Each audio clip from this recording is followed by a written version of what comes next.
பத்திரிகையாளர் எல்லாருக்கும் நன்றி, வணக்கம். சிட்டி ஆஃப் ட்ரீம்ஸ் படம் பார்த்ததுக்கு மிக்க மகிழ்ச்சி. இந்த படம் வந்து அமெரிக்காவில் நடக்கிற ஒரு துயரமான சம்பவத்தை தான் நாங்கள் காமிச்சிருக்கோம். ஏன்னா the dark side of America.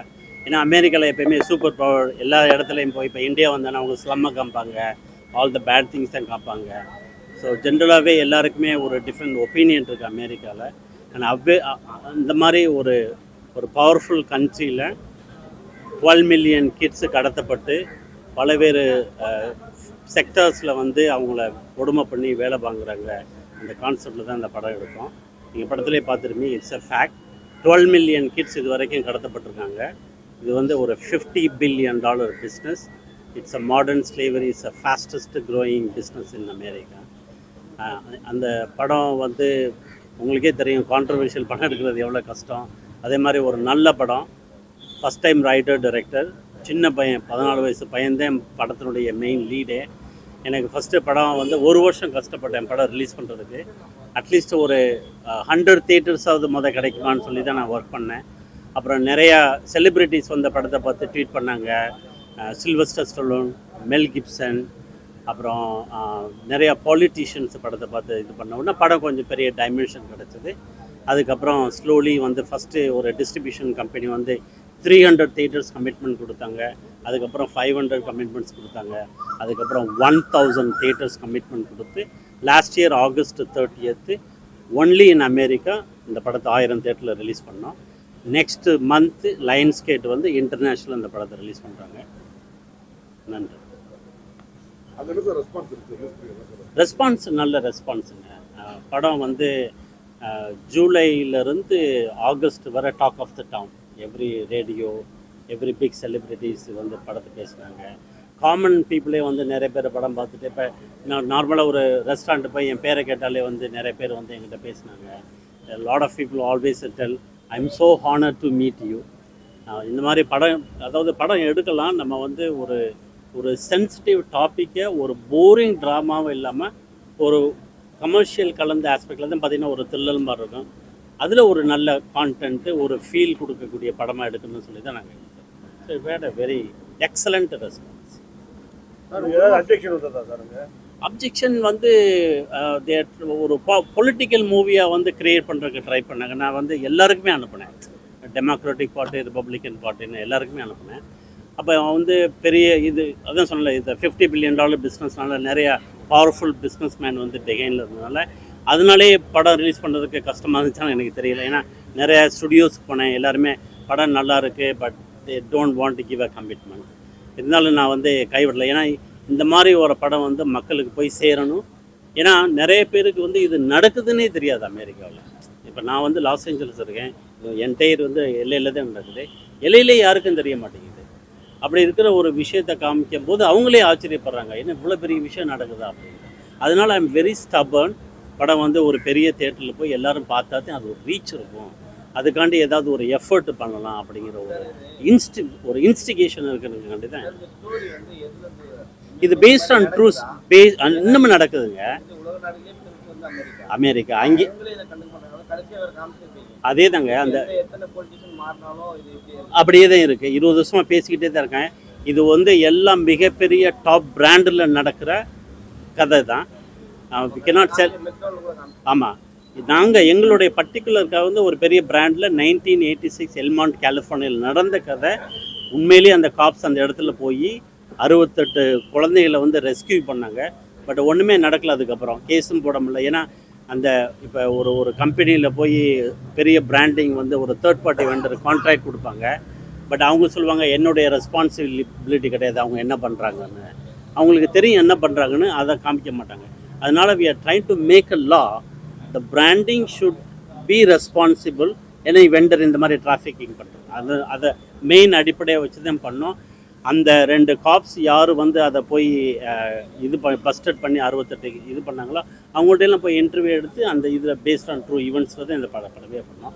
அது ஜென்ரலாக பார்த்திங்கன்னா எல்லாருமே வந்து ஒரு 12 மில்லியன் கிட்ஸ் வந்து பாதிக்கப்படுறாங்க. இருந்தாலும் அதில் ஒருனுடைய பையனை எடுத்து பல குழந்தைகளுக்கு பல கதைகள் இருக்கும். அதில் உண்மையான ஒரு பையன், அவனுடைய கதை, அவன் எப்படி உள்ளே போனான், அவன் எப்படி வெளியில் வந்தான். அதை பேஸ் பண்ணி எடுத்தோம். சார் இது வரைக்கும் அமெரிக்கன் படங்கள், ஹாலிவுட் படங்கள்லாம் அமெரிக்கன் மிலிட்டரியை புகழ் பாடுற மாதிரியும் சாதனைகள் பண்ண மாதிரியும் தான் காமிப்பாங்க. இந்த படம் முதல்ல நீங்கள் இப்படி எடுத்துருக்கீங்க. உங்களுக்கு நீங்கள் இந்தியாவிலேருந்து ஒரு கண்ட்ரிலேருந்து போயிருக்கீங்கிறப்போ அங்கே இதுக்கப்புறம் எப்படி உங்களுக்கு ஒரு கான்ஃபிடென்ட் தாங்க. எங்கே தப்பு நடந்தாலும் அது சொல்லி காமிக்கிற ஒரு பவர்ஃபுல் இருக்குது. Media is such a powerful. The media like blasted the whole thing in America. You know the powerful tool. எனக்கு நல்லா தெரியும் இந்த படம் வெளியில் வந்துச்சுன்னா எல்லாரும் பேசுவாங்க. ஒரு ஃப்ரீடம் ஆஃப் கண்ட்ரி, நம்ம எது வேணாலும் சொல்லலாம் அப்படிங்கிற ஒரு ஃப்ரீடம் இருக்குது. அதை வச்சு பேஸ் பண்ணி எடுத்தது தான். நம்ம சொல்கிற விஷயத்தை தாராளமாக தைரியமாக சொன்னால் அதில் தப்பே கிடையாது. அவங்க அந்த ட்வீட்டே பண்ணாங்களே, சில்வஸ்டர் ஸ்டோலின் வந்து அந்த படத்தை பார்த்துட்டு மனசு நம்ம வந்து நிறைய தடவை பல படங்கள் பார்ப்போம், சில படங்கள் தான் நம்ம மனசில் நிற்கும், அந்த மாதிரி படம் தான் சிட்டி ஆஃப் ட்ரீம்ஸ்.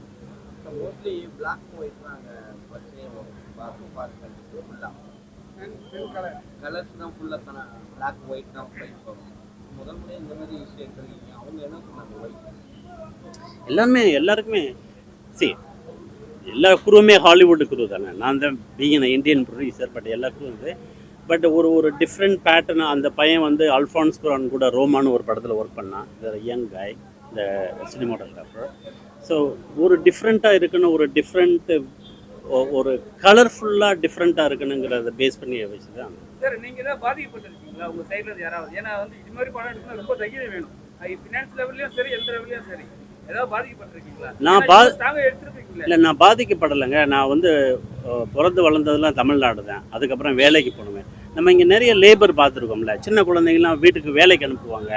அதெல்லாம் பார்த்து ஒரு இது மனசில் வந்து சிவாசி பார்த்துருப்போம். நம்ம எவ்வளோ இடத்துல நம்ம இங்கே குழந்தைகள் பண்ணுறாங்க, என்னடா இப்படிலாம் பண்ணுறாங்களே அப்படிங்கும்போது ஒரு பெரிய பவர்ஃபுல் கண்ட்ரிலேயே அது நடக்குன்னு சொல்லும்போது அதை வந்து வெளியில் காமிச்சே ஆகணுங்கிற ஒரு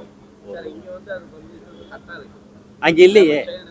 அது இல்லை இல்லை இல்லை அப்படி கிடையாது. அறிவுன்னு இல்லைங்களா, இந்த பிராண்டட்ல இப்போ இங்கே எப்படின்னா ஒரு பிராண்டட் வந்து நீங்கள் ஒரு தேர்ட் பார்ட்டி வெண்டர் இல்லை, அதுக்கு தான் அதை தான் ஹைலைட் பண்ணுறோம். இந்த பிராண்டட் வந்து ஒரு தேர்ட் பார்ட்டி வெண்டர் கான்ட்ராக்ட் கொடுத்தா அவர் அந்த மாதிரி தப்பு பண்ணால் அந்த பிராண்டட் ஷுட் பி ரெஸ்பான்சிபிள்ங்கிற அப்ஜெக்டிவ்ல தான் படமே எடுத்தோம். ஏஜ் லிமிட்டா? ஏஜ் லிமிட் அங்கே வந்து ஆஃப்டர் 18. பட் ஆமாம், பட் எல்லாம் மைனாரிட்டி கிட்ஸ். அந்த நியூஸ்லாம் பார்த்தீங்களா, எல்லாம் மைனர். இந்த பையனே 14 வயசு பையன் தானே, மைனர். பல டிஃப்ரெண்ட் கண்ட்ரிலேருந்து கொண்டு அது கிடையாது, வெளியிலேருந்து கொண்டு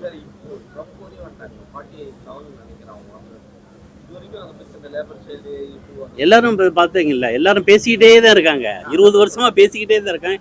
எந்த விதமான ஆக்ஷனுமே எடுக்கல. அது கேப்டன் இருக்கு, பவர்ஃபுல்லா இருக்கும்ல. பேசிக்கா இருக்காது. $50 பில்லியன் பிஸ்னஸ்ங்க எவ்ரி இயர். அப்போது ஒரு பவர்ஃபுல் பீப்புள் வந்து இன்ஃப்ளூயன்ஸ் இருக்க தானே செய்யும். ஆமாம், ஃபஸ்ட்டு 10 நிமிஷம் மட்டும் ஸ்பானிஷ். ஏன்னா I want have the nativity. பையன் வந்து ஃபஸ்ட்டு வந்து இதில் தானே இருக்கான், மெக்சிகோவில் தான் இருக்கான். அவன் இங்கிலீஷ் பேசுகிற மாதிரி நம்ம எடுக்க முடியாது. அதனால மட்டும் சப்டைல் ஸ்பானிஷ். ஆமாம் ஆமாம் ஆமாம். சரி, நம்ம எது பண்ணி பாதிக்கப்படுறோமோ அது நம்ம அந்த மாதிரி வந்துச்சுன்னா கண்டிப்பாக ஃபியூச்சரில்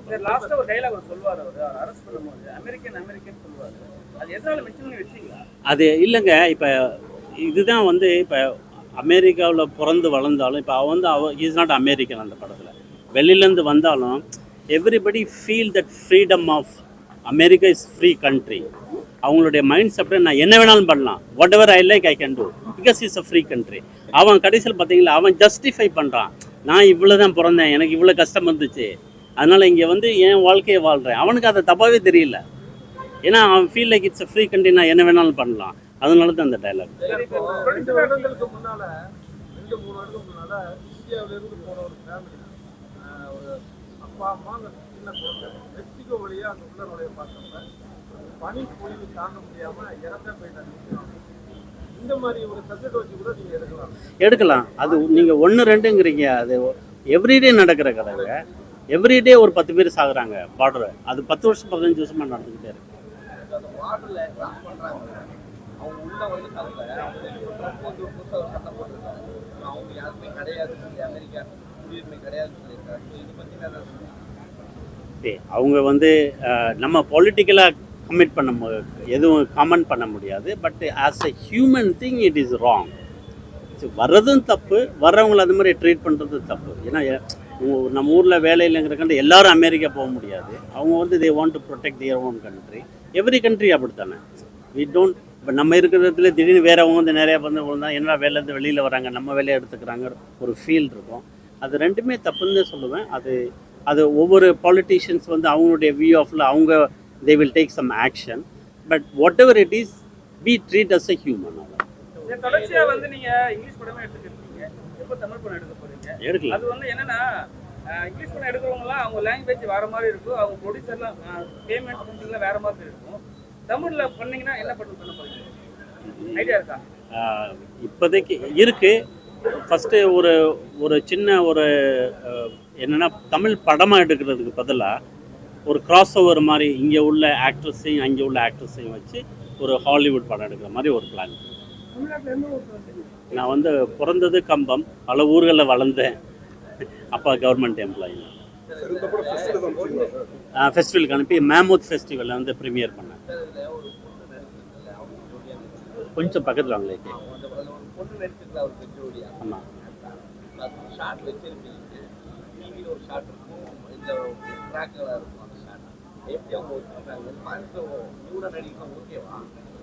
தட்ஸ் அதுக்கு தான் ரேட்டட் R கொடுத்தாங்க.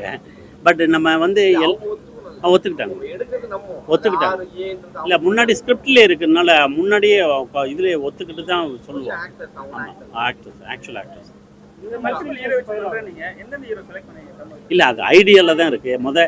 அங்கே எப்படின்னா திரைக்கதை கதை எல்லாம் எழுதி ரெடி ஆனதுக்கப்புறம் தான் யார் ஆக்டர்னே போகும். ஏன்னா அங்கே வந்து கேரக்டர் பேஸ்டு தானே. இந்த கேரக்டரில் இவர் நடித்தா நல்லாயிருக்கும், இவர் இல்லாட்டி ரெண்டாவது ஆப்ஷன், இவரில் மூணாவது ஆப்ஷன்.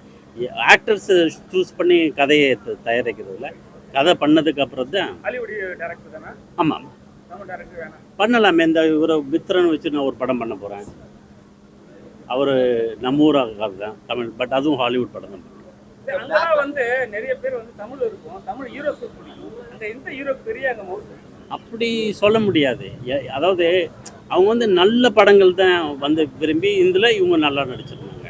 ஒரு ஃபேவராக யாரும் பண்ண மாட்டாங்க. நல்ல படத்தில் உள்ள நல்ல நடிச்சு they did a good job அந்த மாதிரி தான். அவர் கேட்ட கேள்வியோட ஃபாலோ அப் தான். அதாவது நீங்கள் அமெரிக்காவிலேயே நடக்கிற குற்றங்களை படமாக எடுத்தீங்க, இப்போ இந்தியாவுக்கு வந்து தமிழ் படம் எடுத்தீங்கன்னா இங்கே நடக்கிற கொடுமைகளில் பட்டவர்த்தனமாக சொல்லுவீங்களோ? நீங்கள் ஆதரவு கொடுத்தா சொல்லலாம், அதுதானே. அவங்களாம் புவர் ஃபேமிலிங்க, அவங்களுக்கு எங்கே போனானே தெரியாது. அவங்க நிறைய பேர் இருக்காங்க. இப்போ இங்கே பாருங்கள், குழந்தை காணாமல் போச்சுன்னா அவங்க என்ன பண்ணுவாங்க, எங்கே போச்சுன்னு தெரியாது, யார் கூப்பிட்டு போனாங்கன்னு தெரியாது. அதே மாதிரி அவன் போய் நல்லா இருப்பான், ஒரு பிளேயர் ஆவான்னு சொல்லி அனுப்பிடுறாங்க. அவங்க எங்கே போனால் எதுன்னே அவங்களுக்கு இருக்காது. நம்ம படத்து பையனுடைய கதை இதில் தான் ட்ராவல் பண்ணுறோம். வெரி வீடியா.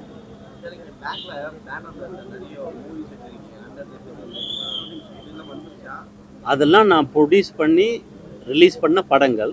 இதுதான் லாஸ்ட்டாக பண்ணது. இது வரைக்கும் 5 ஹாலிவுட் படம் பண்ணி ரிலீஸ் பண்ணியிருக்கேன்.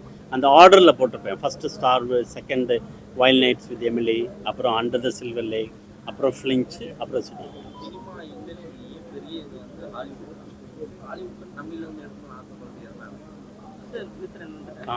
ஹாலிவுட்லேருந்து தமிழ் எடுக்கணும் ஆசைன்னு சொல்லலை.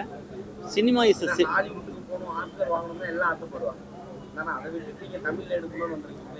இல்லை தமிழில் எடுக்கணும்னு சொல்லலை. நான் தமிழ் சில இந்தியன் ஆக்ட்ரஸையும் ஹாலிவுட் ஆக்ட்ரஸையும் வச்சு ஒரு ஹாலிவுட் படம் எடுக்கிறேன். எப்படி என்ன படம் எடுத்துருக்கேன்?